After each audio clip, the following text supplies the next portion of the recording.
समस्त दर्शक बंधु मन के जुहार। आज भिडियो जानीपारमा दर्शक बंधु आपण मैंने संवाद पेपर माध्यम जेनटा कि आपण लाइव जानीपारे जे आपण मैंने केते तारीख दिन आपण मैंने खरादिनिया डाल धान चाष कर कि खरादिनिया धान चाष कर बोले केते तारीख रु केते तारीख पर्यंत आपण मैंने धान टोकन लगे पारबे और धान बिक्री करि पारबे और आपण मैंने केते टंकार बिक्री करि पारबे आपण मैंने जेनटा कि डाल धान चाष कर खरादिनिया धान चाष कर बोले सबकि दर्शक बंधु आम भिडियो माध्यम जानीपारे। दर्शक बंधु आपण मैंने देखिपे जेनटा कि रवि धान संग्रह पर चाषी पंजीकरण धान संग्रह वर्ष 2025-2026 चलित रवि ऋतु 2025-26 राज्य सरकार पूर्व वर्ष परी चाषी मानक ठारू धान क्रय करेंगे।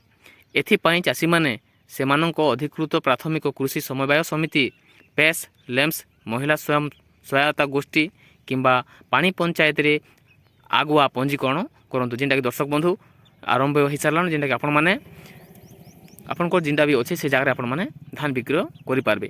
नूतन नवीकरण फॉर्म उपलब्ध तारीख 10 रु 20 मार्च 2026 पर्यंत जेनटा कि आपण मैंने फॉर्मटा जेनटा कि पाइपारे और आवेदन जेनटा कि करें 10 तारीख मार्च 10 तारीख रु 25 तारीख पर्यंत आपण मैंने आवेदन करें। और धान संग्रह जेनटा कि दर्शक बंधु आपण मैंने मे 1 रु जून 30 बोलो मे 1 रु जून 30 पर्यंत जेनटा कि आपण मैंने गोटे मास पर्यंत आपण धान के मंडी रे बिक्री करि पारबे। एबे जानमा दर्शक बंधु आपण माने किन कागज पत्र देई कर लगे पारबे टोकन और भाग चाषी आपण माने टोकन लगे पारबे कि नहीं और किन डार काना अच्छे सब किछि दर्शक बंधु आम भिडियो माध्यम रे आपण माने जानि पारबे। जदि आम भिडियो को आपण माने पहला कर आइछन जरूर लाइक सब्सक्राइब कमेंट करबा के नहीं भूलबे दर्शक बंधु और जरूर सब्सक्राइब कर रखि दिबे। एबे देखमा पूर्वरु पंजीकृत चाषी को नवीकरण रवि ऋतु रे पंजीकृत चाषी माने नवीकरण करी चलित रवि ऋतु पाई पुनः पंजीकरण हेबे। नवीकरण पाई चाषी माननकु सेमानकर समिति तरफरु नवीकरण फॉर्म उपलब्ध करा जिवो जेना कि दर्शक बंधु आपण माने निजर पंचायत रु बा निजर सोसाइटी रु आपण माने फॉर्मटा जेना कि पाई पारबे।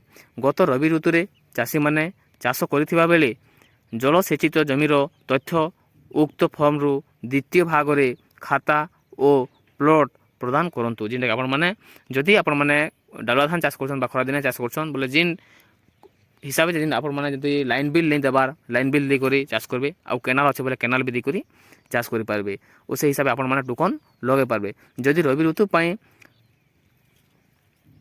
उपरोक्त जमी बाबद तथ्य बली चाषी कौन परिवर्तन करने को चाहू ना तेबे संपृक्त चाषी उक्त फॉर्म रो द्वितीय भाग रे एही बातावत एवं घोषणानामा माध्यम रे समिति को जणाइबे। जदि आपण माने देबा के चाहछन कि नहीं देबे सेटा भी आपण माने समिति के जणे पारबे। जदि चाष जमी कागज परिवर्तन तथ्य देबा को चाहछंती ताहा उक्त नवीकरण फॉर्म रो चतुर्थ भाग रे प्रदान करि पारिबे। नूतन चाषी को पंजीकरण जो चाषी माने गत रवि ऋतु रे पंजीकरण करि नथिबे से माने सेमानकर जमीरु गोटे नूतन पंजीकरण फॉर्म नहीं आवेदन करंतु। जेनटा दर्शक बंधु जदि आपण माने खरीफ ऋतु रे बा वर्षा सीजन जदि आपण माने टोकन नहीं लगाबार बोले भी आगुटे फॉर्म नहीं करी आपण माने टोकन लगे पारबे। सेमानकर समिति रु गोटे नूतन पंजीकरण फॉर्म नहीं आवेदन करि पारंते। एहा विभागर वेबसाइट रे मध्य उपलब्ध रही। नुआ फॉर्म रे समस्त व्यक्तिगत तथ्य सह जलसेचित जमी और संक्रमित खाता और प्लॉट रो विवरणी प्रस्तान करंतु। चाषी मानक पई सूचना समस्त चाषी को पंजीकरण नवीकरण पई निज निज समिति रे संपर्क करने को अनुरोध। दर्शक बंधु आपण मानक समस्त के अनुरोध करा जाउछे जे आपनकर समिति रे बा आपनकर सोसाइटी रे बा गुला रे जे कर आपण माने संपर्क कर पारबे। और नूतन पंजीकरण फॉर्म सहित आधार कार्ड नकल बैंक पासबुक रो प्रथम पृष्ठार नकल और दाखल होइथिबा नूतन जमी विवरणी आरआर नकल एवं जदि भाग चाषी होइथांती तेबे संपृक्त जमी मालिकंक सहमति पत्र आधार मोबाइल नंबर प्रदान करिवे। जमी मालिकंक सहमति पत्र हस्तागत न हेले भाग चाषी पंजीकरण सफल हेबो नाही। दर्शक बंधु जदि आपण माने भाग चाषी फॉर्म रे लगाबा के चाहछन बोले मालिकर आधार कार्ड थिबार अछि ओ जमी पटार नकल ओ मोबाइल नंबर देबे ओ ताटा जिनटा कि आपण माने जिनडे आरआई के जाई करी सिग्नेचर करी आनी करी आपण माने जिनटा कि पंजीकरण करि पारबे। निर्धारित ସମୟକୁ ଅପେକ୍ଷା ନକରି ଯଥେଷ୍ଟ ପୂର୍ବରୁ ଚାଷୀମାନେ ପୂର୍ଣ୍ଣ କରାଯାଇଥିବା ଫର୍ମ ସମିତିରେ ଦାଖଲ କରିବାକୁ ଅନୁରୋଧ। ଯଦି ଆପଣମାନେ ନେଇ କର୍ବାର୍ ତାର୍ ବେଲେ 10 ତାରିଖରୁ ଆରମ୍ଭ ହେଇଯିବା। ଅତି ଶୀଘ୍ର ଆପଣମାନେ ଯାଇକରି ଟୋକନ୍ ପଞ୍ଜୀକରଣ କରିପାରବେ। ରବି ଚାଷ କରାଯାଉଥିବା